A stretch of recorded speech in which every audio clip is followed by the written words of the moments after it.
ಅಧಿಕಾರವೂ ಅಲ್ಲ ಶಾಂತ. ಅವಳ ರೂಪವತಿ ಆಗದಿದ್ದರೂ ಆ ಹೆಣ್ಣಿಗೆ ಬೇಕಾಗಿರೋದು ದಾಂಪತ್ಯ ಸುಖ ಶಾಂತ, ದಾಂಪತ್ಯ ಸುಖ. ಅದನ್ನೇ ನನಗೆ ನಿನಗೆ ಇಲ್ಲಿ ಕೊಡಲಾಗದಿದ್ದಾಗ ನನ್ನಂತ ನಾಮರ್ಥ ಯಾರಿದ್ದಾರೆ ಈ ಜಗತ್ತಿನಲ್ಲಿ? ಇಲ್ಲ ಸರ್, ನೀವು ಪಾಪಿ ಅಲ್ಲ.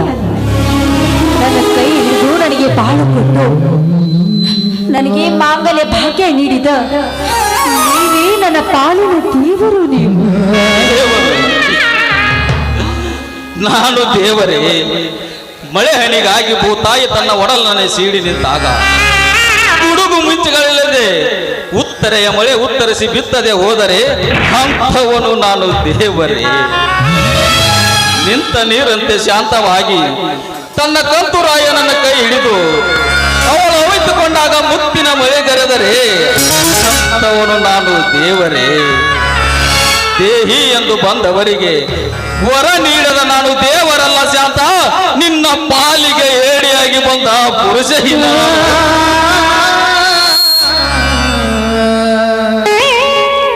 ದಯವಿಟ್ಟು ನನ್ನನ್ನು ಕ್ಷಮಿಸಿ ಬಿಡು. ಕ್ಷಮೆ ಕೇಳುವಂತ ತಪ್ಪನ್ನು ನೀವೇನು ಮಾಡಿಲ್ಲ. ನೀವಾಡುವ ಒಂದೇ ಒಂದು ಮಾತು ನನ್ನ ಪ್ರಾರಬ್ಧ ಕರ್ಮ ಅಷ್ಟೇ. ಪತಿಯೇ ಪರದೈವ ನನ್ನ ಪಾಲಿಗೆ. ಪ್ರಾರಬ್ಧ ಕರ್ಮ, ಪತಿಯೇ ಪರದೈವ ಎಂದು ನೀ ನನ್ನ ನಂಬಿ ಕುಳಿತು ನಿನ್ನ ಹರೆಯದ ಜೀವನವನ್ನು ಹಾಳು ಮಾಡಿಕೊಳ್ಳಬೇಡ ಶಾಂತ.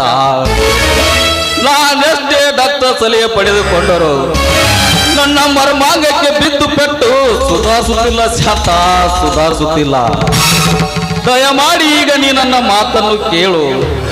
ಈ ತಾಳಿ ನನಗೆ ಒಪ್ಪಿಸು, ಬೇರೊಬ್ಬ ಗಂಡನನ್ನು ಮಾಡಿಕೊ ಶಾಂತ.